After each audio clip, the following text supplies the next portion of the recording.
നമസ്കാരം. Astrology master ക്ലാസ്സിൻ്റെ ഇന്നത്തെ അധ്യായത്തിലേക്ക് ഏവർക്കും സ്വാഗതം. നമ്മൾ കഴിഞ്ഞ ക്ലാസ്സിൽ രാഹുകേതുക്കളുടെ വീഡിയോസ് അങ്ങ് പെട്ടെന്ന് ചെയ്തു. രാഹുകേതുക്കളുടെ വീഡിയോസ് വളരെ വിശദമായിട്ട് ചെയ്തിരുന്നതുകൊണ്ട് തന്നെ ഞാൻ അതിനകത്ത് ഇനിയും ആവർത്തന വിരസത കൊണ്ട് തന്നെ ഞാനത് ചെയ്യുന്നില്ല. കാരണം ചെയ്ത വിഷയം വളരെ ജെന്യൂനായിട്ടാണ് ചെയ്തിട്ടുള്ളത് എന്നുള്ളത് കൊണ്ട് തന്നെ അതിൽ നോക്കി പഠിക്കാൻ ശ്രമിക്കുക. ഇവിടെ നമുക്ക് ശനിയുടെ കുറച്ച് കാര്യങ്ങളും കൂടി ഒന്ന് ചർച്ച ചെയ്തിട്ട് പോകാം. കാരണം 7ാം ഭാവവുമായിട്ട് ബന്ധപ്പെട്ട് മറ്റുള്ള ഗ്രഹങ്ങളുടെ കാര്യങ്ങൾ നമ്മൾ ചർച്ച ചെയ്തപ്പം അതാത് ഗ്രഹങ്ങളുടെ കർമ്മിക് ഡെപ്റ്റിനെ ബേസ് ചെയ്ത് കർമ്മഫലത്തെയും പ്രാരാബ്ധത്തെയും ബേസ് ചെയ്ത് ഏതൊക്കെ രീതിയിൽ പെരുമാറും എന്നുള്ളത് ഒരു ക്ലൂ ഞാൻ ചെയ്തിരുന്നു. പക്ഷെ ശനിയുടെ നമ്മൾ അത്രയ്ക്ക് ചെയ്തിട്ടില്ല. അപ്പം ശനി എഴുതി നിൽക്കുന്നവർക്ക് പൊതുവെ ഞങ്ങൾക്കല്ലേലും അങ്ങനെയാണല്ലോ എന്നുള്ളൊരു ചിന്തയുണ്ട്. ശനിയാണല്ലോ 7ൽ നിൽക്കുന്നത്. അപ്പം പൊതുവെ ഒരു ഡിലേ ഒക്കെ വരുന്നത് കൊണ്ട് തന്നെ അവർക്കൊരു വിഷമം ഉണ്ടായിട്ടുണ്ടാവും. 7ാം ഭാവവുമായിട്ട് ബന്ധപ്പെട്ടിട്ടുള്ള ഒരുപാട് പ്രശ്നങ്ങൾ നടക്കുന്ന ഒരു കാലഘട്ടത്തിലൂടെയാണ് കടന്നു പോകുന്നത്. എല്ലാ തലമുറയിൽ നിന്നും അടുത്തൊരു തലമുറയിലേക്കുള്ള ട്രാൻസ്ഫോർമേഷനിൽ ഫാമിലിയുമായിട്ടോ അല്ലെങ്കിൽ ഓരോ തരത്തിലും ഉള്ള ചേഞ്ച് ഓവേഴ്സ് സംഭവിക്കും.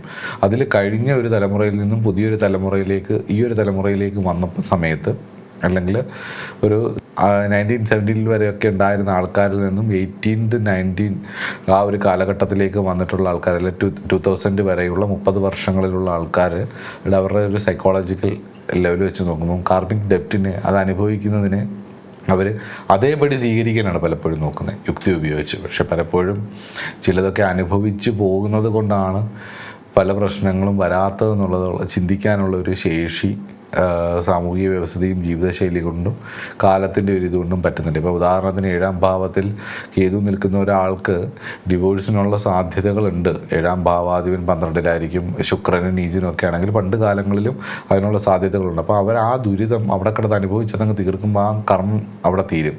പക്ഷേ ഇന്നത്തെ കാലത്ത് പല ആൾക്കാരും അങ്ങനെ അനുഭവിക്കേണ്ട കാര്യമില്ല, കാലം മാറി. അപ്പോൾ സാധ്യതയുണ്ടെങ്കിൽ അവർ മാറി ചിന്തിക്കുമ്പോഴും വേറൊരു എടുത്തു പോയി ആ കർമ്മം അതേപോലെ അനുഭവിക്കും എന്നുള്ളതാണ്. കാരണം നമ്മൾ സ്ഥലം മാറുന്നു, രീതികൾ മാറുന്നു എന്നുള്ളതല്ലാതെ കാർമിക് ഡെപ്റ്റ് അതേപോലെ മുന്നോട്ട് തന്നെ പോകും. ഇപ്പോൾ ഉദാഹരണത്തിന് ചിലപ്പോൾ ആദ്യത്തെ ഡിവോഴ്സായിട്ട് രണ്ടാമത്തെ നന്നാവാനുള്ള യോഗം ഉണ്ടാവും ചിലവരുടെ ജാതകത്തിൽ. ഓരോ ഗ്രഹങ്ങൾക്കനുസരിച്ച് ഓരോ രീതികൾ ഞാൻ പറഞ്ഞിരുന്നു. അപ്പോൾ ശനിയുടെ മാത്രം കുറച്ച് കുറഞ്ഞു പോയി.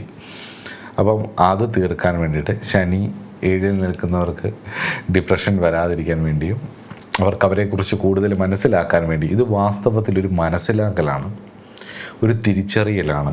അപ്പം നിങ്ങൾക്ക് ഈ കഴിഞ്ഞ കുറച്ച് വീഡിയോകൾ കണ്ടാൽ തന്നെ 7th ഹൗസിൻ്റെയും ലഗ്നത്തിൻ്റെയും പ്ലാനറ്റ്സിൻ്റെയും ഒക്കെ ഒരു സൈക്കോളജിക്കൽ രീതി പറയുമ്പോൾ തന്നെ അത് നിങ്ങൾ നന്നായി പഠിച്ചിട്ടുണ്ടെങ്കിൽ, ആത്മാർത്ഥമായിട്ട് ഈ വീഡിയോയിൽ നിന്ന് മാത്രം തന്നെ പഠിച്ചിട്ടുണ്ടെങ്കിൽ, നിങ്ങൾക്ക് ഒരാളുടെ സംസാരം കേൾക്കുമ്പം അയാളുടെ ഇടപെടലിന് ചെയ്യുമ്പം നിങ്ങൾ ഇടപെടുമ്പോൾ നിങ്ങൾക്ക് മനസ്സിലാവും ഏതൊക്കെ ഗ്രഹങ്ങളിൽ ഇൻഫ്ലുവൻസാണ് നിങ്ങൾക്ക് കൂടുതലുള്ളതെന്നുള്ളത്. അതിന് ആരും പറഞ്ഞു തരേണ്ട കാര്യമൊന്നുമില്ല, സ്വയം മനസ്സിലാക്കാവുന്നേ ഉള്ളൂ ഇതൊക്കെ. അപ്പം അങ്ങനെ മനസ്സിലാക്കാനും വേണ്ടിയിട്ടും കൂടിയാണ് നമ്മൾ ഈ ഒരു ക്ലാസ്. ഇതിനെ പൂർണ്ണമായിട്ടും സൂപ്പർസ്റ്റിഷൻ എന്ന് പറഞ്ഞിട്ട് തള്ളിക്കളഞ്ഞ് എവിടെയോ നിൽക്കുന്ന ഗ്രഹങ്ങൾ അറിയുന്നില്ല, ഭൂമിയിലെ ആൾക്കാരുടെ പ്രശ്നങ്ങൾ എന്നൊക്കെ പറഞ്ഞ് അയുക്തി എന്ന് പറയും, യുക്തിരാഹിത്യം, ഒട്ടും തന്നെ യുക്തി പലതിനും യുക്തിയായിട്ട് ചിന്തിക്കുമ്പോൾ ഇത് ഒട്ടും യുക്തിയില്ലാതെ ചിന്തിക്കുന്നതുകൊണ്ട് ആണ് നമ്മളിങ്ങനത്തെ വീഡിയോസ് പറയുന്നത്. ഇനി എന്തൊക്കെ പറഞ്ഞാലും ഇതൊക്കെ ചെയ്താലും നമ്മുടെ ഇപ്പോഴത്തെ ഒരു വിദ്യാഭ്യാസ ശൈലിയും വിദ്യാഭ്യാസ രീതികളും ഒക്കെ തന്നെ കാരണം ഈ ഒരു ഭാരതീയമായിട്ടുള്ള ഒരു വിഷയത്തോട് പുറത്തുള്ള അങ്ങനെ സ്പിരിച്വാലിറ്റിയോടോ അല്ലെങ്കിൽ മറ്റുള്ള കാര്യങ്ങളോടോ മോഡേൺ സ്പിരിച്വാലിറ്റിയോടോ ആൾക്കാർക്കൊക്കെ ഭയങ്കര ഒരു താല്പര്യമായിരിക്കും. മെഡിറ്റേഷൻ എന്നൊക്കെ കേൾക്കുമ്പം ഒരു സന്തോഷമായിരിക്കും. പക്ഷേ ഒരു ഭാരതീയ സ്പിരിച്വാലിറ്റി അല്ലെങ്കിൽ ഭാരതീയ ആധ്യാത്മികത എന്നൊക്കെ പറയുമ്പോൾ, ജ്യോതിഷം എന്നൊക്കെ പറയുമ്പോൾ ഇപ്പോഴും ആൾക്കാർക്കൊരു പുച്ഛമാണ്. അത് മാറ്റി വരണം. ഇപ്പം വിശ്വാസമുള്ളവർക്ക് പോലും പലപ്പോഴും ഞാൻ ജ്യോതിഷ വിശ്വാസിയാണെന്ന് പറയാൻ പേടിക്കും. പണ്ടത്തെ അപേക്ഷിച്ച് എൻ്റെ ഒരു ചെറുപ്പത്തിലൊക്കെ ഇപ്പോൾ 2010 കാലഘട്ടത്തിൽ അമ്പലത്തിൽ പോകുന്നു എന്ന് ഓഫീസിലൊക്കെ പറയാൻ നാണക്കേടുള്ളവരുണ്ടായിരുന്നു. അപ്പോൾ അതിൽ നിന്നൊക്കെ ഒരുപാട് മാറിയിട്ടുണ്ട്. ഇപ്പോൾ ഒരുപാട് പേര് നമ്മൾ അമ്പലങ്ങളിലേക്ക് ചെന്ന് കഴിഞ്ഞ് കഴിഞ്ഞാൽ പണ്ടൊന്നും അത്ര തിരക്കുകളില്ല. ഇപ്പം മിക്ക ക്ഷേത്രങ്ങളിലുമൊക്കെ വലിയ തിരക്കുകളാണ്. അപ്പം അത്രത്തോളം ആൾക്കാർക്ക് പോകാനും ചെയ്യാനും ഒക്കെ ഒരു മനസ്സ് തോന്നിയിട്ടുണ്ട്. ഇത് കൂടും. ഇത് കുറച്ചും കാലം കൂടെ കഴിയുമ്പം 2032 കഴിയുമ്പോൾ ഞാൻ വ്യാഴത്തിൻ്റെ അതിചാരത്തെക്കുറിച്ച് പറഞ്ഞൊരു വീഡിയോ സീരീസ് ഉണ്ട്, നിങ്ങൾക്ക് കണ്ടാൽ മനസ്സിലാവും. ഈ ഓരോ പ്രാവശ്യം വ്യാഴത്തിൻ്റെ അതിചാരം കഴിഞ്ഞ് ബാക്കിലേക്ക് വന്നു കഴിഞ്ഞ് റെട്രോഗ്രേഡ് പോയി പിന്നെ ഡയറക്റ്റ് മോഷനിലേക്ക് എത്തുന്ന സമയത്തിനുള്ളിൽ ലോകത്തിന് ഒരുപാട് മാറ്റങ്ങൾ സംഭവിക്കും. ഒരുപാട് യുദ്ധങ്ങൾ, സാമ്പത്തിക പ്രശ്നങ്ങൾ, പലതരത്തിലുള്ള കാര്യങ്ങൾ വന്നൊന്ന് ക്ലെൻസ് ചെയ്ത് പുതിയൊരു വേൾഡിനെ, ഒരു ന്യൂ വേൾഡിനെ ക്രിയേറ്റ് ചെയ്തെടുക്കും. അപ്പം എക്കാലവും സ്പിരിച്വാലിറ്റി അതിൻ്റെ തലത്തിലേക്ക് പോകും. കാരണം സ്പിരിച്വാലിറ്റിയെ ആസുരികവൽക്കരിച്ചും രാഷ്ട്രീയത്തെ ആസുരികവൽക്കരിച്ചും ധനത്തെ ആസുരികവൽക്കരിച്ചും ഒക്കെ ലോകം വല്ലാണ്ടൊരു മോശാവസ്ഥയിലൂടെ പോകുന്നത്. അപ്പോൾ ഈ ലോകത്തെ നിലനിർത്തേണ്ട പ്രപഞ്ചം എന്ന് പറയുന്ന മഹാശക്തി ഒന്ന് ക്ലെൻസ് ചെയ്യും ഇതിനെ. യുദ്ധങ്ങളുടെ രൂപത്തിലും അങ്ങോട്ടും ഇങ്ങോട്ടുമൊക്കെ അവരവരൊക്കെ ഡെവലപ്പ് ചെയ്ത സാധനങ്ങൾ വെച്ചും സ്വന്തം സ്വാർത്ഥതയ്ക്ക് വേണ്ടിയൊക്കെ അങ്ങോട്ടും ഇങ്ങോട്ടുമൊക്കെ നമ്മുടെ വീടുകളിൽ ഉണ്ടാകുന്ന വഴക്ക് പോലെ, അപ്പുറത്തെ അതിരുകൾ തമ്മിലുള്ള വഴക്കുകൾ പോലെ തന്നെ, സംസ്ഥാനങ്ങൾ തമ്മിലുള്ള വഴക്കുകൾ പോലെ തന്നെ രാജ്യങ്ങൾ തമ്മിലുള്ള വഴക്കായി മാറുകയും അത് വലിയ രീതിയിലേക്ക് പോകും. നമ്മുടെ വീട്ടിലെ കുഞ്ഞു കുഞ്ഞു പ്രശ്നങ്ങളുടെ വലിയ എക്സ്പാൻഡഡ് ആയിട്ടുള്ള ഒരു അവസ്ഥ തന്നെയാണ് രാജ്യങ്ങൾ തമ്മിലുള്ള വഴക്കം. അപ്പം അത് സത്യമാണത്. അപ്പോൾ അത് നമ്മളൊന്ന് ചിന്തിച്ചാൽ അത് മനസ്സിലാവുകയും ചെയ്യും. അപ്പം മുന്നോട്ടുള്ള യാത്രയിൽ സമാധാനമായിട്ട് ജീവിക്കാനും സ്വയം തിരിച്ചറിയാനും കിട്ടുന്ന അവസരത്തെ ഭംഗിയായി ഉപയോഗിക്കാനും വേണ്ടി ഋഷിമാർ നമുക്ക് തന്ന ഈ ശാസ്ത്രത്തെ ഭംഗിയായി ഉപയോഗിക്കാൻ വേണ്ടിയിട്ടാണ് ഞാൻ ഇങ്ങനത്തെ ഒരു ശൈലിയിൽ സ്വയം തിരിച്ചറിവിന് വേണ്ടിയിട്ടും ഒരു സെൽഫ് റിഫൈനിങ്ങിന് വേണ്ടിയും അതോടൊപ്പം തന്നെ ട്രാൻസ്ഫോർമേഷൻ, സെൽഫ് ലവിന് വേണ്ടിയും അവനവനെ തിരിച്ചറിയാനും വേണ്ടിയിട്ടുമാണ് ഞാൻ ഈ വീഡിയോസ് ഇങ്ങനെ ചെയ്യുന്നത്. അല്ലെങ്കിൽ എല്ലാവരും ചെയ്യുന്ന പോലെ തന്നെ ഇന്നടത്ത് നിന്നാൽ ഇന്ന ബാധയാണ്, ഇന്ന വിഷയമാണെന്നുള്ള രീതിയിൽ വേണമെങ്കിൽ എനിക്കിത് ചെയ്യാം. ഞാനിതിനെ വളരെ തീർത്തും വ്യക്തിത്വ വികസനത്തിനെ ഋഷിമാർ പറഞ്ഞ ഒരു വ്യക്തി അധിഷ്ഠിതമാണ്, വ്യക്തിക്ക് വളരെ പ്രാധാന്യമാണ് ഇവിടെ ഭാരതീയ സംസ്കാരത്തിൽ. അപ്പം നമ്മൾ അതിനെ ബേസ് ചെയ്ത് തന്നെ വ്യക്തി നിരപേക്ഷമായിട്ടുള്ളൊരു സ്പിരിച്വാലിറ്റിയോ വ്യക്തി നിരപേക്ഷമായിരിക്കുന്ന ഒരു ജീവിത ശൈലിയോ ഒന്നും ഭാരതത്തിലല്ല. ഓരോ വ്യക്തിക്കും വളരെ പ്രാധാന്യമാണ്. അതുകൊണ്ട് തന്നെയാണ് അത് മനസ്സിലാക്കാനും അവരുടെ ശൈലികൾ മനസ്സിലാക്കാനും നിങ്ങൾക്ക് വേണ്ടതെടുക്കാനും വേണ്ടാത്തത് തള്ളാനും വേണ്ടിയിട്ടാണ്, കൊള്ളേണ്ടത് കൊള്ളാനും തള്ളേണ്ടത് തള്ളാനും വേണ്ടിയിട്ടും കൂടിയാണ് ഇതൊക്കെ എങ്ങനെ സംഭവിക്കുന്നു എന്നുള്ളതൊക്കെ മനസ്സിലാക്കി തരാൻ വേണ്ടിയിട്ടാണ് ഈ വീഡിയോ സീരീസ് ഞാൻ ഇങ്ങനെ ചെയ്തത്. അപ്പോൾ അതിൽ ശനിക്ക് 7ാം ഭാവത്തിൽ ശനി നിൽക്കുമ്പോൾ എന്തൊക്കെയാണ് പ്രധാനമായിട്ടുമുള്ള ചില കാര്യങ്ങളും കൂടെ നമുക്ക് ഒന്ന് നോക്കാം. വളരെ പ്രധാനപ്പെട്ട ചില കാര്യങ്ങൾ. അതിലൊന്നാമത്തേത് 7ാം ഭാവത്തിൽ ശനി നിൽക്കുമ്പോഴുള്ള ഏറ്റവും വലിയൊരു സൂപ്പർ പവർ എന്നെനിക്ക് തോന്നിയിട്ടുള്ളത് ഇവരുടെ അസാമാന്യമായ ക്ഷമയാണ്. അതുപോലെ തന്നെ എൻഡ്യൂറൻസ്, അതായത് സഹനശക്തി. അസാമാന്യമായ ക്ഷമയും സഹനശക്തിയുമാണ് മറ്റ് ഏത് ഗ്രഹങ്ങൾ 7ൽ നിൽക്കുന്നതിനേക്കാട്ടിലും കൂടുതൽ ഒരു പേഷ്യൻസ്, ഒരു ക്ഷമ ശനി 7ൽ നിന്നുണ്ടാകും എന്നുള്ളത് ഉറപ്പാണ്. അത് തന്നെയാണ് ഞാൻ ഈ വീഡിയോ ചെയ്യാനുള്ളൊരു പ്രധാന കാര്യവും. ജീവിതത്തിൽ ബന്ധങ്ങൾ ഇവരൊരു മാരത്തോൺ ഓട്ടമായിട്ടാണ് കാണുന്നത്. പലപ്പോഴും ഈ മാരത്തോൺ ഓട്ടമൊക്കെ ഓടുന്ന ആൾക്കാരുണ്ടല്ലോ, ഞാൻ പലപ്പോഴും ആലോചിക്കും ശനിയുടെ ഇൻഫ്ലുവൻസ് കൊണ്ടായിരിക്കും ഈ ജമൈക്ക പോലുള്ള രാജ്യത്തെ ആൾക്കാരായിരിക്കും ചിലപ്പോൾ ഓടിയെടുക്കുന്നത്. മറ്റ് രാജ്യങ്ങളിലുള്ള പലർക്കും കിട്ടിയിട്ടുള്ള അത്രയും ഒരു ഫെസിലിറ്റി ഒരു പക്ഷേ ഹുസൈൻ ബോൾട്ടിനെ പോലുള്ളവർക്കൊന്നും കിട്ടിയിട്ടുണ്ടാവില്ല. കാരണം ഒരു ചെറിയ രാജ്യമാണ്. അപ്പം ഞാനത് പലപ്പോഴും തോന്നി വിട്ടുകൊടുക്കില്ല എന്നുള്ളത്, നെവർ ഗിവ് അപ്പ് എന്ന് അദ്ദേഹത്തിൻ്റെ തന്നെ ഒരു ഇൻ്റർവ്യൂവിൽ അദ്ദേഹം പറയുന്നുണ്ട്. എനിക്ക് വലിയ ഇഷ്ടമുള്ള ഒരാളാണ്. അപ്പം അത് തന്നെയാണ് ഇവിടെ 7th ഹൗസിലെ സാറ്റേണിൻ്റെ ഒരു ക്വാളിറ്റി. പങ്കാളി എത്ര തന്നെ വഴക്കുകൾ ഉണ്ടാക്കിയാലും അല്ലെങ്കിൽ ജീവിതത്തിൽ എത്ര വലിയ പ്രതിസന്ധികൾ വന്നാലും ഇവർ പെട്ടെന്നൊന്നും അങ്ങനെ ബന്ധം ഉപേക്ഷിച്ച് പോകുന്ന ഒരു ഏർപ്പാട് ഇല്ല എന്നുള്ളതാണ്. നമുക്ക് നോക്കാം, അല്ലെങ്കിൽ നമുക്ക് ശരിയാക്കാം, നമുക്കിതെങ്ങനെയെങ്കിലും ഒക്കെ ഹാൻഡിൽ ചെയ്ത് കൊണ്ടുപോകാം എന്ന ചിന്തയോടുകൂടി ഇവർ മാക്സിമം പിടിച്ചു നിൽക്കാൻ ശ്രമിക്കും. അതൊരു വലിയ ക്വാളിറ്റി ആയിട്ടാണ് എനിക്ക് തോന്നിയിട്ടുള്ളത്. അതുപോലെ തന്നെ ഒരു കാത്തിരിപ്പിൻ്റെ ഒരു സ്വഭാവമുണ്ട്. താൻ ആഗ്രഹിച്ച ഒരാളെ കിട്ടാൻ വേണ്ടിയിട്ട് വർഷങ്ങളോളം കാത്തിരിക്കാനുള്ളൊരു മനസ്സ്, പങ്കാളിക്ക് മാറ്റം വരാൻ വേണ്ടി, തന്നെ ഒരിക്കലെങ്കിലും ഒന്ന് സ്നേഹിക്കാൻ വേണ്ടി, അല്ലെ താൻ ആഗ്രഹിക്കുന്ന രീതിയിൽ അവർ മാറി വരും എന്ന് വിശ്വസിച്ച് അവർക്ക് വേണ്ടി കാത്തിരിക്കാനും അവർക്ക് മാറ്റം വരാനും വേണ്ടി വർഷങ്ങളോളം കാത്തിരിക്കാൻ ഇവർക്ക് മടിയില്ല. ബുധൻ നിമിഷ നേരം കൊണ്ട് സ്വിച്ച് ചെയ്യും, ശനി സ്വിച്ച് ചെയ്യില്ല. ബുധൻ സ്വിച്ച് ചെയ്യും, ചന്ദ്രൻ സ്വിച്ച് ചെയ്യും. അവർക്ക് പെട്ടെന്ന് മാറ്റം വരും. സ്ത്രീ ജാതകത്തിൽ ബുധനൊക്കെ ആണെങ്കിൽ പെട്ടെന്ന് മാറ്റം വരും അവർക്ക്. അതേപോലെ അവർക്കൊരു ട്രോമയൊക്കെ ഉണ്ടായാൽ അവർ പെട്ടെന്ന് മാറും. ചന്ദ്രനാണെങ്കിലും പെട്ടെന്ന് മാറ്റം വരും, അവർക്ക് വലിയ കാര്യമൊന്നുമില്ല. പക്ഷെ ശനി മാറില്ല, വ്യാഴം മാറില്ല. വ്യാഴവും ശനിക്കൊക്കെ ഒരു പരിധി വരെ രാഹു സ്ലോ മൂവിങ് പ്ലാനറ്റ് ആയതുകൊണ്ടായിരിക്കാം രാഹുവിന് ആ ഓർമ്മകൾ എപ്പോഴും ഇങ്ങനെ ഉള്ളിക്കിടക്കും. പക്ഷേ അതിനേക്കാൾ ഉപരി ശനിക്കും വ്യാഴത്തിനുമാണ് ഞാൻ ഈ ഒരു ക്വാളിറ്റി കണ്ടിട്ടുള്ളത്. പങ്കാളിക്ക് മാറ്റം വരാൻ വേണ്ടിയിട്ട് വർഷങ്ങളോളം കാത്തിരിക്കാൻ ഇവർക്ക് മടിയില്ല. അതിൽ ഏറ്റവും ക്വാളിറ്റി ശനിയാണ് എന്നുള്ളതാണ്. അക്കാര്യത്തിൽ അവർ വെയിറ്റ് ചെയ്യും എന്നുള്ളതാണ്.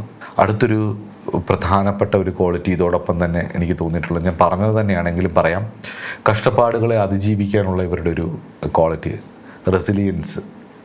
അതിന് ശനി 7 നിൽക്കുക എന്ന് പറഞ്ഞു കഴിഞ്ഞാൽ ഞാൻ പറഞ്ഞിട്ടുണ്ട്, കുറേ കാർമിക് ഡെപ്റ്റുമായിട്ട് വരുന്നതാണ്, കുറേ കടമകൾ തീർക്കാൻ വരുന്നതാണ്. കടമകൾ ചെയ്തു തീർക്കാനുള്ള ഒരു ടെൻഡൻസി ഇവർക്കുണ്ടാകും. എത്ര പറഞ്ഞാലും അത് ഇവർക്ക് മനസ്സിലാവത്തില്ല. അപ്പം ഈ നമ്മൾ തമാശയ്ക്ക് പറയത്തില്ലേ കാണ്ടാമൃഗത്തിൻ്റെ തൊലി എന്നൊക്കെ, അതുപോലെ ഇവരുടെ മനസ്സിന് നല്ല കട്ടിയുള്ളൊരു തൊലി ദൈവം കൊടുത്തിട്ടുണ്ട്. അതായത് വൈകാരികമായ വേദനകളെ ഉള്ളിലൊതുക്കിക്കൊണ്ട് ചിരിച്ചുകൊണ്ട് ജീവിക്കാൻ ഇവർക്ക് വളരെ കഴിവുള്ളവരാണ്. ഇവരുടെ ഉള്ളിലെ വേദനകളെ ഇവർ പുറത്ത് കാണിക്കാതിരിക്കാൻ മാക്സിമം ശ്രമിക്കും. ഉരുക്കുപോലെയുള്ള മനസ്സ് എന്ന് വേണേൽ പറയാം. ഇപ്പം ജീവിതത്തിലെ ഏറ്റവും മോശമായിട്ടുള്ള സാഹചര്യത്തെയും, ഉദാഹരണത്തിന് സാമ്പത്തികമായിട്ടുള്ള തളർച്ച, അല്ലെ പങ്കാളിയുടെ വഴിവിട്ടുള്ള ജീവിതം, മദ്യപാനം, സമാധാനമില്ലായ്മ, അല്ലെങ്കിൽ പങ്കാളിയുടെ അസുഖം, നിസ്സഹായത, അല്ലെങ്കിൽ മറ്റെന്തെങ്കിലും കുടുംബ പ്രശ്നം വന്ന ധനമില്ലാത്തതിൻ്റെ പേരിൽ പങ്കാളിക്ക് ഒന്നും ചെയ്യാൻ പറ്റുന്നില്ല, എനിക്കും ഒന്നും ചെയ്യാൻ പറ്റുന്നില്ല എന്നുള്ള രീതിയിൽ നിൽക്കുമ്പോൾ നിസ്സഹായത വരുമ്പോൾ കുഴപ്പമില്ല, ഞാൻ സഹിച്ചോളാം, നമുക്കിതെങ്ങനെയെങ്കിലും മുന്നോട്ട് കൊണ്ടുപോകാം എന്നൊക്കെയുള്ള ആ അവസ്ഥയിൽ പോലും ഒരുമിച്ച് കൊണ്ടുപോകാനും ഉരുക്കുപോലെയുള്ള ഒരു മനസ്സ്. ഇപ്പോൾ ഉദാഹരണത്തിന് എൻ്റെ വീടിനടുത്തൊരു കുട്ടിയുണ്ട്. അപ്പം അവിടെ 2 പയ്യന്മാരാണ്. അതിൽ ഇയാളുടെ മകൻ എൻ്റെ മകൻ്റെ കൂടെ പഠിക്കുന്നതുകൊണ്ട് തന്നെ ഞാൻ അവരുടെ ജാതകം കണ്ടിട്ടുണ്ട്. അപ്പം അതുകൊണ്ട് പറയാതെ ഒരു വീട്ടിൽ 2 പേരാണ്. അപ്പം ഇളയാളിനാണ് ഭാഗം വെച്ചിട്ടില്ല. പക്ഷേ ഇളയാൾ കല്യാണം കഴിച്ചിരിക്കുന്നത്, അയാൾക്കൊരു സാധാരണ ജോലിയാണ്. അയാളൊരു സാധാരണ വീട്ടിൽ നിന്നാണ് പെൺകുട്ടിയെ കല്യാണം കഴിച്ചിരിക്കുന്നത്. മൂത്ത ആൾ എന്ന് പറയുന്നത് വിദേശത്താണ് ജോലി ചെയ്യുന്നത്. അവർ മാട്രിമോണിലൊക്കെ കണ്ടിട്ട് കുറച്ച് ദൂരെയുള്ളൊരു സ്ഥലത്തു നിന്നാണ് വിവാഹം കഴിച്ചത്. വടക്കൻ മേഖലയിൽ നിന്നാണ് വിവാഹം കഴിച്ചിരിക്കുന്നത്. എന്നാൽ അവരും അത്ര സാമ്പത്തിക സ്ഥിതിയൊന്നുമല്ല. പക്ഷേ എന്നാൽ കാണാനാണെങ്കിലും കുറച്ച് ആക്റ്റീവായിട്ടും, അതുപോലെ തന്നെ വിദേശത്ത് ഈ പെൺകുട്ടിക്ക് മൂത്ത ആളുടെ ഭാര്യയ്ക്ക് ജോലിയൊക്കെ ഉള്ളതുകൊണ്ട് നിത്യവും നോക്കുന്നത് ഈ ഇളയ കുട്ടിയാണെങ്കിലും കൂടെ താമസിക്കുന്നത് ഇളയ മോനാണെങ്കിലും അച്ഛനും അമ്മയും വീട്ടിലുണ്ട്. അവർക്ക് കൂടുതലും താല്പര്യം വല്ലപ്പോഴും വരുന്ന മൂത്ത മക്കളോടാണ്. പല കാരണങ്ങളുണ്ടാവും അതിന്. പക്ഷേ നമ്മളെ അതിനെ ചിന്തിപ്പിക്കുന്ന രീതി എന്ന് പറയുന്നത് ഒരു വലിയ സങ്കടം. അത് പറഞ്ഞപ്പം ഞാൻ ഈ ജാതകം എടുത്ത് നോക്കിയപ്പം ഭാര്യയുടെയും ഭർത്താവിൻ്റെയും ജാതകത്തിൽ ഒരുപോലെ 7 ശനിയാണ്. നമുക്ക് ആ ഒരു കാര്യം നമുക്കിവിടെ ഉപയോഗിക്കാം. ആ ഒരു ഒബ്സർവേഷൻ ഞാൻ എടുത്തിവിടെ നോക്കുമ്പം ഈ ഉരുക്ക് പോലെയുള്ള മനസ്സും ഒരു പരാതിയില്ലായ്മയും, നോ കംപ്ലയിൻസ് ആണ്. ആ കൊച്ചിന് വിഷമങ്ങളുണ്ട്. പക്ഷെ ഇത്രയൊക്കെ ചെയ്തിട്ടും, കാരണം ഈ പെൺകുട്ടി ഇടയ്ക്ക് കൊറോണയൊക്കെ വന്ന്, മൂത്ത ആളുടെ ഭാര്യ കൊറോണയൊക്കെ വന്ന സമയത്ത് നാട്ടിൽ വന്ന് കുറച്ചു കാലം ജോലി ഇല്ലാതിരുന്നപ്പം പല പരിപാടികളും വീട്ടിൽ വെച്ച് ഫ്രണ്ട്സ് എല്ലാം കൂടെ അടുത്തുള്ള എല്ലാവരുടെ കൂടി ഡാൻസ് പ്രോഗ്രാംസും അതും ഇതുമൊക്കെ നടത്തുമ്പം ഇളയ കുട്ടിക്ക് നന്നായിട്ട് ഡാൻസ് കളിക്കാനും അതിനും ഇതിനുമൊക്കെ താല്പര്യമുണ്ടെങ്കിലും അമ്മായിയമ്മയ്ക്ക് ഇളയ കുട്ടി ഡാൻസ് കളിക്കുന്നതിനോടൊന്നും താല്പര്യവുമില്ല. മൂത്ത കുട്ടി ഭയങ്കരമായിട്ട് കൂട്ടുകാരെ കൂട്ടി അവിടെ വന്ന് ഡാൻസ് പ്രാക്ടീസൊക്കെ ചെയ്യുമ്പം ഈ ഇളയ ആളിനോട് അമ്മായിയും പോലെ അവർക്ക് വെള്ളം എടുത്തുകൊണ്ട് കൊടുക്കുക, അതെടുത്തുകൊണ്ട് കൂടി ഇതുകൊണ്ട് എടുത്തുകൊണ്ട് കൊടുക്കുന്നത്. അപ്പം അവർക്ക് ഇതൊക്കെ ചെയ്യണം എന്നുണ്ട്. ഈ 2 പേരുടെയും മക്കൾ ഒരേ സ്കൂളിലാണ് പഠിക്കുന്നത്. അപ്പോൾ ഒരു നിസ്സഹായതയുണ്ട്. ഭർത്താവിൻ്റെ അധികം ധനമില്ലാത്തത് കൊണ്ട് ഭർത്താവിൻ്റെ പരിധി കൂടുതലൊന്നും അവിടെ പറയാൻ പറ്റില്ല. 2 കുഞ്ഞുങ്ങളുണ്ട്. ഈ കുട്ടിക്ക് ജോലിയില്ല. ഈ കുട്ടിയുടെ വീട്ടിലും അത്ര ധനം, സാമ്പത്തിക ഇതുള്ള ഒരു ഇതല്ല. അപ്പം പുറമേ വെച്ച് ബാക്കിയുള്ളവരെ കണ്ടു കഴിഞ്ഞാൽ നമുക്ക് നന്നായിട്ട് നമ്മളോട് ഇടപെടുകയൊക്കെ ചെയ്യും. അപ്പം പക്ഷേ ഇങ്ങനൊരു വിഷയം ഞാൻ അറിഞ്ഞപ്പം എനിക്ക് ഇതൊരു കൗതുകം മാത്രമല്ല, പഠനവും കൂടി ആയതുകൊണ്ട് ഞാനിതെന്തുകൊണ്ട് സംഭവിക്കുന്നു എന്നുള്ളത് ഞാൻ എടുത്തു വെച്ച് നോക്കിയപ്പം ഈ ഉരുക്ക് പോലെയുള്ള മനസ്സും പരാതിയില്ലായ്മയും, നോ കംപ്ലൈൻറ്റ്സ് എന്ന് പറയുന്നൊരവസ്ഥ. അതായത് എത്ര കഷ്ടപ്പെട്ടാലും ഇവർ അത് പുറത്ത് പറഞ്ഞ് നടക്കില്ല എന്നുള്ളതാണ്. ഇത് ഞാൻ അറിഞ്ഞത് എൻ്റെ മോൻ അവിടെ ഉള്ളത് കൊണ്ടും മോൻ്റെ കൂട്ടുകാരൻ്റെ അമ്മയായതുകൊണ്ടും എൻ്റെ ഫാമിലിയായിട്ടൊരു അടുപ്പം വന്നതുകൊണ്ടുമാണ് ഞാനിതറിഞ്ഞത്. അപ്പം നിശബ്ദമായിട്ട് ഇവർ സഹിക്കുന്നുണ്ട്. ഒരു സൈലൻറ്റ് സഫറിങ് ഉണ്ട് എന്നുള്ളത് ആണ്. നമുക്കത് ഒരു കാളുടെ കർമ്മഫലമാണ്. നമുക്കൊരു പരിധി കൂടുതലൊന്നും അവരതിനു വേണ്ടി ഫൈറ്റ് ചെയ്ത് വളർന്ന് ആ സാഹചര്യത്തിൽ നിന്ന് പുറത്ത് ചാടുക എന്നുള്ളതല്ലാതെ വേറെ സൊല്യൂഷനൊന്നുമില്ല. അപ്പം ഈ സാഹചര്യം മുതലെടുക്കുന്ന ഒരാൾ അവരുടെ വീട്ടിൽ വേറെ ഉണ്ട്. അവരുടെ സുഖങ്ങളും അവരുടെ ജീവിതം നോക്കും. പക്ഷേ ഇവരെ ഇവിടെ ഇട്ടുകൊണ്ട് ഇവർ വളരാതിരിക്കാനും മാക്സിമം ട്രൈ ചെയ്തുകൊണ്ട് അവരുടെ വളർന്നാൽ അവരുടെ പ്രൈവസി നഷ്ടപ്പെടും എന്നുള്ള രീതിയിൽ അച്ഛനമ്മമാർ അവരുടെയൊക്കെ ചായുമോ എന്നുള്ള ഭയപ്പെട്ട് അവിടെയുള്ള ഒരു ഫാമിലിക്കുള്ളിൽ നടക്കുന്ന സ്വാഭാവികമായിട്ടുള്ള ചില പൊളിറ്റിക്സും ഒക്കെ അവിടെ നടക്കുന്നുണ്ട്. അപ്പോൾ ഇത് ഞാൻ പറയാൻ കാരണം ഇതിനകത്ത് നമ്മുടെ വിഷയം അവരല്ല. അതിലെ ഈ ഉരുക്ക് പോലെയുള്ള മനസ്സ്, രണ്ടാമത്തത് ഈ പരാതിയില്ലായ്മ, ഈ നോ കംപ്ലൈൻറ്റ്സ് എന്ന് പറയുന്ന അവസ്ഥ, ഈ സൈലൻറ്റ് സഫേഴ്സ് അല്ലെങ്കിൽ ഈ സൈലൻറ്റ് സഫറിങ് ചെയ്യുന്ന ആൾക്കാർ, ഇതെല്ലാം ശനിയുടെ 7th ഹൗസ്, കഷ്ടപ്പാടുകളെ അതിജീവിക്കാനുള്ള റെസിലിയൻസ്, അതായത് മനക്കരുത്താണ് എനിക്ക് ഇതിൻ്റെ ഒരു വലിയ പ്രത്യേകതയായിട്ട് തോന്നിയിട്ടുള്ളത്. ഇനി അടുത്തത് എൻ്റെ ഒരു വളരെ ഇഷ്ടപ്പെട്ട ഒരു കാര്യം ശനിയുടെ എന്ന് പറഞ്ഞു കഴിഞ്ഞാൽ ഈ ഒരു കമ്മിറ്റ്മെൻറ്റാണ്. ശനിക്ക് നല്ല കമ്മിറ്റ്മെൻ്റുള്ള ഒരു പ്ലാനറ്റാണ്. അപ്പം ഈ വിവാഹ സമയത്തൊക്കെ പറയുമല്ലോ, for better or for worse എന്നൊക്കെ പറഞ്ഞിട്ട് വിവാഹ പ്രാർത്ഥനകളൊക്കെ ചൊല്ലുമല്ലോ, സുഖത്തിലും ദുഃഖത്തിലും നിന്നോടൊപ്പം ഞാനുണ്ടാവും എന്നൊക്കെ. പലപ്പോഴും അതൊക്കെ ഭംഗിവാക്ക് മാത്രമാണ്. മാംഗല്യം തന്തുനാരി എന്നൊക്കെ പറയുന്ന ആൾക്കാർക്ക് മനസ്സിലാകത്തില്ല. ആ സമയത്ത് തിരക്കിനിടയിൽ ഇതൊക്കെ ഭംഗിവാക്കായിട്ടാണ് പലപ്പോഴും കാണുന്നത്. അത് ഓരോരുത്തരുടെ ജാതകം പോലെയാണ്. ഇപ്പം നല്ല രീതിയിൽ പഠിച്ച പലരും, നല്ല വിദ്യാഭ്യാസമുള്ളവർ, നല്ല കഴിവുള്ളവർ തീവ്രവാദികളാവുന്നില്ലേ. അപ്പോൾ ഓരോരുത്തരുടെ തലയിലെടുത്താണ്. അപ്പം മറ്റുള്ളവരെ ചെറിയ പ്രശ്നങ്ങൾ വരുമ്പോൾ തന്നെ വേർപിരിയുന്നതിനെക്കുറിച്ച് ചിന്തിക്കുമ്പോൾ ഇതെനിക്ക് വേണ്ട, ഇത് നമ്മൾ ഒത്തുപോവില്ല എന്ന് പറഞ്ഞ് എന്നും തമ്മിൽ തല്ലാണ്. അതുകൊണ്ട് തന്നെ ആ ട്രോമ അല്ലെങ്കിൽ പ്രശ്നങ്ങൾ ഉണ്ടാക്കി തമ്മിൽ തല്ലി പോകുന്നതിന് പകരം ശനി 7 വിചാരിക്കും ഇതൊരു പരീക്ഷയാണെന്ന് തന്നെയാണ്.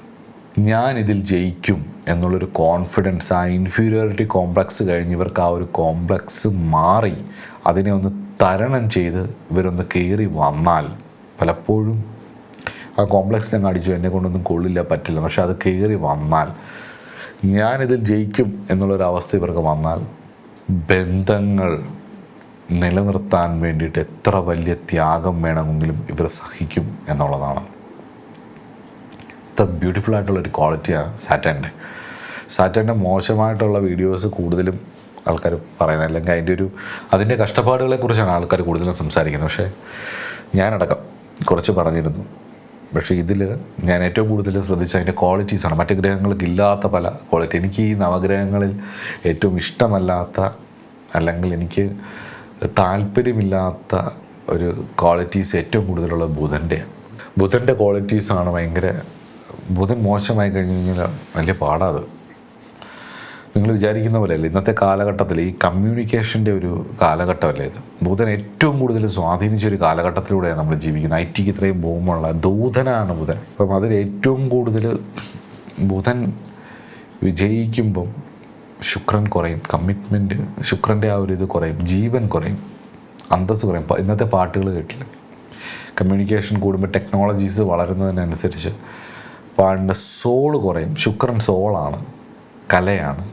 ബുധൻ അങ്ങനെയല്ല, കലയാണെന്ന് കാണിക്കലേ ഉള്ളൂ. പക്ഷെ ആൾക്കാർക്കത് മതി.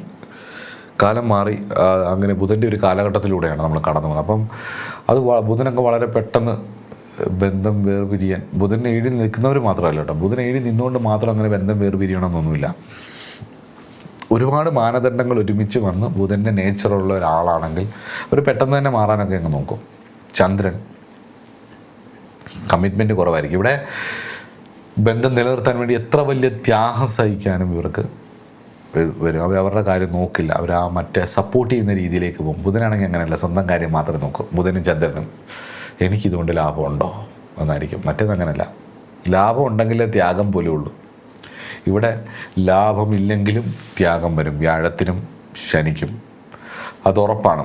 ഇനി അടുത്തത് ഞാൻ ശനി 7 നിൽക്കുന്നവരോട്, ഇപ്പോൾ ദുഃഖിച്ചിരിക്കുന്നവരോട് പറയാനുള്ളത്, പ്രഷർ ക്രിയേറ്റ്സ് ഡയമണ്ട്സ് എന്ന് പറയുന്ന ഒരു വാചകമുണ്ട്. ഇംഗ്ലീഷിൽ ചില ഗ്രന്ഥങ്ങളിൽ കാണും, നമുക്ക് പ്രത്യേകിച്ച് മോട്ടിവേഷൻ ബുക്കുകളിലൊക്കെയാണ് ഇത് കാണുന്നത്. അതായത് സമ്മർദ്ദത്തിലൂടെയുള്ളൊരു രൂപമാറ്റമാണ് വാസ്തവത്തിൽ സാറ്റേണിൻ്റെ ബലം എന്ന് പറയുന്നത്. കൽക്കരി കഠിനമായ സമ്മർദ്ദത്തിലൂടെ കാലങ്ങളെടുത്ത് വജ്രമായി മാറുമ്പം ഒരു വിലയുമില്ലാത്തൊരു കൽക്കരി കഷ്ണവും കോടാനുകൂടി വിലയുള്ള അത്രയും വലിപ്പമുള്ള ഒരു ഡയമണ്ടും തമ്മിൽ ഉള്ള വ്യത്യാസമുണ്ട്. അതാണ് ഇവരുടെ ജീവിതം. ഇവരുടെ ജീവിതം ആ ഒരു ലെവലിലേക്കാണ് ഒരു ട്രാൻസ്ഫോർമേഷൻ വരുന്നത്. ഇവർ അനുഭവിക്കുന്ന കഷ്ടപ്പാടുകളും വൈകാരികമായ ഒറ്റപ്പെടലുകളും ഇവരെ അനുഭവിച്ച ചൂഷണങ്ങളും എല്ലാം കാലക്രമേണ ഇവരെ പക്വതയുള്ള വിവേകമുള്ള ഒരു മനുഷ്യനാക്കി മാറ്റും എന്നുള്ളതിൽ സംശയം ഇല്ല. 35 വയസ്സ് മുതൽ ഒരു 34-35 വയസ്സ് മുതൽ 45 വയസ്സാകുമ്പോഴേക്കും ഇവർ ജീവിതത്തിൻ്റെ എല്ലാ കയ്പും മധുരവും അറിഞ്ഞിട്ടുണ്ടാവും എന്നുള്ളത് ഉറപ്പാണ്. ഒരു പക്ഷേ പ്രതിസന്ധികളിൽ നിന്ന് തരണം ചെയ്ത് കയറാൻ ഒരുപാട് അർത്ഥമുള്ള ഒരുപാട് കാര്യങ്ങൾ മറ്റുള്ളവർക്ക് പറഞ്ഞു കൊടുക്കാനും, അങ്ങനെ ഉപദേശിക്കുന്ന സമയത്ത് കേട്ടുകൊണ്ടിരിക്കുന്നവർ പലപ്പോഴും ഇവരെ നോക്കി പറഞ്ഞേക്കാം, നിങ്ങൾക്കിതൊക്കെ പറയാം, അനുഭവിക്കുന്നവർക്ക് അതിൻ്റെ വേദന മനസ്സിലാവും. ഒരാളുടെ വേദന വേറൊരാൾക്ക് മനസ്സിലാവില്ലല്ലോ എന്നൊക്കെ പറയാം. അത് കേട്ടുകൊണ്ട് ഒരുപാട് അർത്ഥമുള്ള ചിരികൾ ചിരിച്ച് ഒതുങ്ങിയിരിക്കാൻ കഴിയുന്ന അസാമാന്യ പ്രഭാവമുള്ള വജ്രങ്ങളായി മാറാൻ ശേഷിയുള്ളവരാണ്, അല്ലെങ്കിൽ അതിനുള്ള ഭാഗ്യമുള്ളവരാണ് 7th ഹൗസ് സാറ്റേൺ അല്ലെങ്കിൽ സാറ്റേൺ ബലപ്പെട്ട ഒരാൾ. അതുപോലെ തന്നെ ഇവരുടെ ഏറ്റവും നല്ലൊരു ക്വാളിറ്റി ആയിട്ട് തോന്നിയ ഒരു കാര്യം കൂടെ പറഞ്ഞ് നമുക്ക് ഇന്നത്തെ സെഷൻ ഇവിടെ അവസാനിപ്പിക്കാം. അതിലേറ്റവും പ്രധാനപ്പെട്ട ഒരു കാര്യം എന്ന് പറയുന്നത് കാലത്തിൽ ഇവർക്ക് വളരെ വിശ്വാസമായിരിക്കും എന്നുള്ളതാണ്. കാലം, സമയത്തിൽ നീതിയുടെ ഗ്രഹമാണ് ശനി. അപ്പം ശനി ബലംപ്പെട്ട ഒരാൾക്ക് ഇന്നത്തെ കഷ്ടപ്പാട് നാളെ മാറും എന്നും അതിനുവേണ്ടി വർഷങ്ങളോളം കാത്തിരിക്കാനും ഇവർക്ക് കഴിയും എന്നുള്ളതാണ്. ഇവരുടെ ശനി മോശമായി മടി ആയി ഇൻഫീരിയോറിറ്റി കോംപ്ലക്സുകൾ അടിച്ച് അങ്ങ് നശിച്ച് പോകരുത്. അങ്ങനെ വരുന്ന സമയത്ത് സ്വയം കയറാൻ ശ്രമിച്ചാൽ പലപ്പോഴും മടിയാണ് നശിപ്പിക്കുന്നത്, ക്ഷമയില്ലായ്മയാണ് നശിപ്പിക്കുന്ന മനുഷ്യനെ പലപ്പോഴും. പക്ഷേ ശനിയുടെ ഒരു ക്വാളിറ്റി എന്ന് പറയുന്നത് കഷ്ടപ്പാടുകളൊക്കെ നാളെ മാറുന്നേ, ഒക്കെ ശരിയാവും, പ്രതീക്ഷയോടെ വർഷങ്ങളോളം കാത്തിരിക്കും. ഞാൻ എപ്പോഴും എല്ലാവരോടും പറയുന്നൊരു കാര്യമാണ്, എൻ്റെ ഒരു മന്ത്രം പോലെ ഞാൻ കൂടെ കൊണ്ടു നടക്കുന്നത് ഞാൻ എല്ലാവരോടും പറയുന്നൊരു കാര്യമാണ്, ഒക്കെ ശരിയാവും. ശരിയാവാതെ എവിടെ പോകാനാണ്? കാരണം ചിലപ്പോൾ എൻ്റെ ഒരു ജീവിതാനുഭവങ്ങൾ കൊണ്ടും പലരുടെ ജീവിതങ്ങൾ ഇങ്ങനെ നിരന്തരം കാണുന്നത് കൊണ്ടും പലരും രക്ഷപ്പെട്ട് എനിക്കൊരു വലിയ കോൺഫിഡൻസ് ഉള്ളതെന്ന് പറഞ്ഞു കഴിഞ്ഞാൽ, എന്നെപ്പോലുള്ള മേഖലകളിൽ, ഹീലിംഗ് മേഖലകളിൽ നിയോഗിക്കപ്പെട്ടവർക്ക് ഉണ്ടാകുന്നൊരു വലിയ കോൺഫിഡൻസ് എനിക്ക് തോന്നിയിട്ടുള്ളൂ. എനിക്ക് എൻ്റെ കാര്യം കൂടെ വെച്ച് പറയാം. നമ്മൾ ജ്യോതിഷമൊക്കെ പഠിച്ചാലും നമ്മുടെ ജീവിതാനുഭവം കൊണ്ട് മാത്രമല്ല, ഇതുകൊണ്ട് ഒരുപാട് പേരെ സഹായിക്കുമ്പം ആ വിഷമ കാലഘട്ടത്തിൽ ഇവർ വരുന്നതും അതിനുശേഷം ഇവർ സക്സസ്ഫുള്ളായിട്ട് വരുന്നതും തമ്മിലുള്ള ഒരു ഇതുണ്ട്. കുറേ ആൾക്കാരിങ്ങനെ വിജയിച്ച് വരുമ്പം ഇവരോടെല്ലാം ഞാനൊരു കാലത്ത് പറഞ്ഞിട്ടുണ്ട്, ഇതൊക്കെ മാറും, ശരിയാവും, സമാധാനമായിട്ടിരിക്കും, നിങ്ങൾ ഈ പറഞ്ഞ കാര്യങ്ങളൊക്കെ ചെയ്യും, നിങ്ങളെ ഒന്ന് സ്വയം മാറ്റിയെടുക്കാൻ നോക്കൂ. അപ്പം ഇതൊക്കെ മാറ്റി, അതായത് വളരെ സിമ്പിളാണ്. ഇത് ആശുപത്രിയിൽ പോയാൽ മരുന്ന് കഴിക്കണം എന്നുള്ളതാണ്. അപ്പോൾ എന്തിനാണ് ആശുപത്രിയിൽ പോകുന്നത്? തന്നെ മരുന്ന് കഴിച്ചാൽ പോരെ? അല്ല, എക്സ്പേർട്ടായിട്ടുള്ള ഒരാൾ അത് കൃത്യമായിട്ട് പറഞ്ഞു തരണം. ഇന്ന അസുഖമാണ് നിങ്ങൾക്ക്, ഇന്നതിന് മരുന്ന് കഴിക്കണം. ഇപ്പോൾ ഒരു മെഡിക്കൽ ഷോപ്പിലേക്ക് ചെന്ന് കഴിഞ്ഞാൽ തോന്നിയെല്ലാം മേടിച്ച് കഴിക്കാൻ പറ്റില്ലല്ലോ. നമുക്ക് എന്താണ് പ്രശ്നമെന്ന് അതറിയാവുന്ന ഒരാൾ പറഞ്ഞിട്ടുണ്ട്. അതുപോലെയാണ് അസ്ട്രോളജിയും. നിങ്ങൾ അസ്ട്രോളജി നോക്കിയാൽ നിങ്ങളുടെ ജീവിതം എന്തായാലും മാറ്റാൻ നിങ്ങൾ ശ്രമിക്കണം. ഇല്ലേ പ്രശ്നം മാറില്ല. ആ തടസ്സങ്ങൾ മാറ്റാനുള്ള കാര്യങ്ങൾ നിങ്ങൾ ചെയ്യണം. അല്ലെങ്കിൽ പിന്നെ എന്തിനാണ് നോക്കുന്നത്? അപ്പോൾ ജീവിതത്തിലെ ജീവിതചര്യകൾ കൊണ്ടും ജീവിത ശൈലികൾ കൊണ്ടും ഈശ്വരോപാസനകൾ കൊണ്ടും ഡെയിലി റിച്വൽസ് കൊണ്ടും ഒക്കെ നമ്മൾ മാറ്റാൻ ശ്രമിക്കണം. മാറ്റാൻ ശ്രമിച്ചില്ലെങ്കിൽ ഇത് നോക്കിയിട്ട് പലരും ആൾക്കാരും എന്നെ വിളിച്ചിട്ട് എന്തെങ്കിലും മാജിക്ക് നടക്കുമോ എന്നുള്ള രീതിയിലാണ് വിളിക്കുന്നത്. ഞാൻ അങ്ങനെയുള്ള പ്രോത്സാഹിപ്പിക്കത്തുമില്ല. ഇപ്പോൾ എന്തെങ്കിലും പോലും ശത്രുദോഷമാണെങ്കിലും മറ്റുള്ള കാര്യങ്ങൾ കണ്ടാൽ പോലും അതിനുള്ള പരിഹാരങ്ങൾ എന്നെ എഴുതി കൊടുക്കുന്നതല്ലാതെ കൂടുതൽ അതിലേക്ക് ഫോക്കസ് ചെയ്യാതെ ഞാൻ നിങ്ങളെ ഫോക്കസ് ചെയ്യാൻ പറയും. അപ്പോൾ പലരും എൻ്റെ അടുത്ത് ചോദിക്കും ഈ ശത്രു ഉണ്ടോ, അങ്ങനെയുണ്ടോ, ഇങ്ങനെയുണ്ടോ എന്നൊക്കെ. അപ്പം ചിലയിടത്ത് കാണാനും പറ്റും. ചിലപ്പോൾ ഈ ബിസിനസ് മേഖലകൾ, രാഷ്ട്രീയ മേഖലയിലൊക്കെ വർക്ക് ചെയ്യുന്നവർക്കൊക്കെ അങ്ങനെയൊക്കെയുള്ള വിഷയങ്ങൾ നമുക്ക് കാണാൻ പറ്റും. അത് കബഡിയിൽ കാണുകയും ചെയ്യും, അത് സത്യസന്ധമായിട്ട് വരികയും ചെയ്യും. കണ്ണ് ടോക്സിക് ആയിട്ടുള്ള ഈവിളായി അങ്ങനെയൊക്കെയുള്ള ആൾക്കാരുമായി, അതുപോലെ അങ്ങനെയുള്ള ആൾക്കാരുമായിട്ട് ഇടപെടുമ്പോൾ ഉണ്ടാകുന്ന ബുദ്ധിമുട്ടുകൾ, അവരെ ഡ്രെയിൻ ആവുന്നത്, വളരെ സ്മൂത്തായിട്ട് പോയിക്കൊണ്ടിരുന്ന പല വിഷയങ്ങളും പെട്ടെന്ന് സ്റ്റക്കാവുന്ന പോലെയൊക്കെ ഫീൽ ചെയ്യുന്നതൊക്കെ നമുക്ക് കാണാൻ പറ്റും. പക്ഷെ ഞാനതൊന്ന് ചെറുതായിട്ടൊന്ന് പറഞ്ഞിട്ട് അതിനുള്ള പരിഹാരം എഴുതി കൊടുത്ത് ഇതങ്ങ് ചെയ്യൂ, അതോടൊപ്പം തന്നെ നിങ്ങളെ ഡെവലപ്പ് ചെയ്യാൻ നോക്കൂ എന്ന് പറയും. അതിങ്ങനെ ആലോചിച്ച് നിങ്ങളെ നശിപ്പിക്കാതെ അതിന് വേണ്ട റെമഡീസ് ചെയ്തുകൊണ്ട് നിങ്ങളെ റെഡിയാക്കുക. ഇതുപോലെയാണ് ഒരു മരുന്ന് കഴിച്ച് അസുഖം മാറ്റുന്നതിനോടൊപ്പം തന്നെ ആ അസുഖത്തിനെക്കുറിച്ച് കൂടുതൽ ഡീറ്റെയിൽ ആയിട്ട് പഠിക്കാതെ നിങ്ങൾ സ്വയം നിങ്ങളെ ബലമുള്ളതാക്കൂ എന്നാണ്. ആ ഒരു മെത്തേഡൊക്കെ തന്നെയാണ് ഞാൻ എൻ്റെ കൺസൾട്ടേഷനിൽ ഉപയോഗിക്കുന്നത്. അപ്പോൾ അതിൽ കണ്ടുള്ള പല അനുഭവങ്ങളും വെച്ചിട്ട് ടൈം ഈസ് ദ ഹീലർ എന്ന് എനിക്ക് തോന്നിയിട്ടുണ്ട്. പ്രത്യേകിച്ച് ശനിയുടെ കാര്യത്തിൽ പലപ്പോഴും ഇവരുടെ ഈ ഒരു ക്ഷമ, ഈ ഒരു സാറ്റേണിൻ്റെ ഒരു ക്ഷമ എന്ന് പറയുന്നത് വളരെ മോശമായിരുന്ന ദാമ്പത്യം പോലും പിൽക്കാലത്ത് അല്ലെങ്കിൽ ഒരു വാർദ്ധക്യം ഒരു 50+ അല്ലെങ്കിൽ 45+ ഒക്കെ വരുന്ന സമയത്ത് വളരെ സ്നേഹം നിറഞ്ഞതായിട്ട് വരുന്നത് കണ്ടിട്ടുണ്ട്. ഇപ്പോൾ ഒരു കാര്യം ചോദിക്കും, നല്ല പ്രായമെല്ലാം പോയില്ലേ എന്നത് തേർഡ് പേഴ്സൻ്റെ വ്യൂ പോയിൻ്റാണ്. പലപ്പോഴും ചെറുപ്പം എന്നൊക്കെ വെച്ച് പറയുന്ന സെക്സൊക്കെ റിലേറ്റ് ചെയ്തിട്ടായിരിക്കും ചിലപ്പം നല്ലൊരു ജീവിതം പോയില്ലേ എന്നൊക്കെ പ്രായമുള്ളവർ ചോദിക്കുമ്പം ഒരു സെക്സ് റിലേറ്റഡ് ചെയ്തായിട്ടോ അല്ലെങ്കിൽ എവിടെയെങ്കിലും കറങ്ങാൻ പോകുന്നതൊക്കെ ആയിരിക്കും. അങ്ങനെയൊന്നും അല്ല. ഓരോരുത്തർക്കും ഓരോ ശൈലിയാണ്. ഓരോ ഗ്രഹങ്ങളുടെ കാർമിക് ഡെപ്റ്റിനനുസരിച്ച് ഓരോ രീതികളാണ്. ചിലവർക്ക് സമാധാനമായിട്ടിരിക്കാനായിരിക്കും ഇഷ്ടം. നന്നായിട്ട് ജീവിതത്തെ പല രീതിയിലുള്ള കഷ്ടപ്പാടുകളിലൂടെയൊക്കെ കടന്നുപോയി ജീവിതത്തെ വെട്ടിപ്പിടിച്ച ഒരാളെ സംബന്ധിച്ചിടത്തോളം അവർക്ക് ഏറ്റവും നല്ല സ്വസ്ഥത വീട്ടിലെ ദോശയും കഴിച്ച് കുട്ടികളോടൊപ്പം അല്ലെങ്കിൽ കുട്ടികളെയൊക്കെ പഠിക്കാനൊക്കെ വിട്ട് വീട്ടിൽ നാമമൊക്കെ ജപിച്ച് അടുത്തുള്ള അമ്പലത്തിലൊക്കെ പോയി സമാധാനമായിട്ടും സ്വസ്ഥമായിട്ടും അലയാതിരിക്കാനായിരിക്കും ചിലവർക്ക് ഇഷ്ടം. അങ്ങനെയുള്ള ഒരു ചിലപ്പോൾ ജീവിതത്തിൻ്റെ ആദ്യകാലങ്ങളിലൊക്കെ നന്നായിട്ട് അനുഭവിച്ചിട്ടുണ്ടാകുമ്പം ഞാൻ മുമ്പേ പറഞ്ഞ പോലെ അങ്ങനെയുള്ളവർക്കൊക്കെ ശനി ഉണ്ടെങ്കിൽ ഇവരുടെ ഒരു ക്ഷമ കാരണം വളരെ മോശമായിരുന്ന ദാമ്പത്യം പോലും പിൽക്കാലത്ത് വാർദ്ധക്യത്തിൽ വളരെ സ്നേഹത്തോടെ സ്വസ്ഥതയോടെ സമാധാനമായിട്ടിരിക്കും. നമ്മളപ്പോൾ പറയും, പണ്ട് കാലത്ത് എന്തോ ബഹളമായിരുന്ന വീട്ടിൽ, എങ്ങനെ നടന്നതിനുണ്ട്, എന്ത് ഇടിയായിരുന്നു ഒരു കാലത്ത്, ഇപ്പോൾ അവരെത്ര സ്വസ്ഥമായിട്ട് സമാധാനമായിട്ട് പോകുന്നു. അത് ശനിയുടെ ഒരു ക്വാളിറ്റിയാണ്. ചുരുക്കത്തിൽ ഇപ്പോൾ 7ാം ഭാവത്തിൽ ശനിയുള്ള ആരെങ്കിലും ഉണ്ടെങ്കിൽ നിങ്ങളോടാരെങ്കിലും ചോദിച്ചാൽ നിനക്കൊക്കെ ഇതെങ്ങനെയൊക്കെ സഹിക്കാൻ പറ്റുന്നടാ, ഞാനാണെങ്കിൽ ഇങ്ങനെയൊന്നും സഹിക്കത്തൊന്നുമില്ല, ഞാൻ ലൈവിറ്റ് എടുത്ത് ദൂരെ കളയുന്നതൊന്നും വലിയ അധികം അഡ്ജസ്റ്റ് ചെയ്യേണ്ട കാര്യമൊന്നുമില്ല എന്ന് പറയുന്നവർ നീ എങ്ങനെ സഹിക്കുന്നു എന്ന് ചോദിച്ചാൽ വളരെ കൃത്യമായിട്ട് ഒരു മറുപടി അങ്ങ് പറഞ്ഞു, ഇതൊക്കെ എൻ്റെ കടമയാണ്, സഹിച്ചല്ലേ പറ്റൂ, ഈ ജീവിതം ഇങ്ങനെയാണ്, മുന്നോട്ട് പോട്ടെ, കാലമെല്ലാം ശരിയാക്കും, അത്രയേ ഉള്ളൂ. ഈ വിൽ പവർ തന്നെയാണ് നിങ്ങളുടെ വിജയം എന്നുള്ളത് ഉറപ്പിക്കുക. അതേപോലെ തന്നെ ഈ സഹനശക്തിയെ മറ്റുള്ളവർ ചൂഷണം ചെയ്യാൻ നിന്നു കൊടുക്കാതിരിക്കുക എന്നുള്ള ബുദ്ധിയും ഉപയോഗിക്കുക. നിശ്ചയാത്മിക ബുദ്ധി. യാ ദേവി സർവഭൂതേഷു ബുദ്ധിരൂപേണ സംസ്ഥിത നമസ്തസ്യേ നമസ്തസ്യേ നമസ്തസ്യേ നമോ നമാന്ന് താന്ത്രിക ദേവീ സൂക്തത്തിൽ പറയും. ബുദ്ധിരൂപിണിയായിരിക്കുന്ന നിശ്ചയാത്മികയായിരിക്കുന്ന ആ ദേവി നിങ്ങളെ ചൂഷണം ചെയ്യാൻ നിൽക്കുന്നവരുടെ മുന്നിൽ നിന്നും കരകയറ്റട്ടെ, സദ്ബുദ്ധി തന്ന് കരകയറ്റട്ടെ എന്ന് പ്രാർത്ഥിച്ചുകൊണ്ട് ശനിയെക്കുറിച്ചുള്ള വളരെ വേണ്ട കുറച്ച് കാര്യങ്ങൾ ഞാൻ പറഞ്ഞു. എന്ന് വിശ്വസിക്കുന്നു. എല്ലാവരും നല്ല ഹാപ്പി ആയിട്ട് നല്ല കോൺഫിഡൻ്റ് ആയിട്ടിരിക്കുക. അപ്പോൾ അടുത്ത ക്ലാസ്സിൽ കാണാം. എൻ്റെ ക്ഷീണമൊക്കെ മാറി വരുന്നുണ്ട്. അപ്പോൾ അടുത്ത ക്ലാസ്സിൽ നമുക്ക് സാറ്റർഡേ തന്നെ ഒരു വിഷയമായിട്ട് കാണാം. നമസ്കാരം.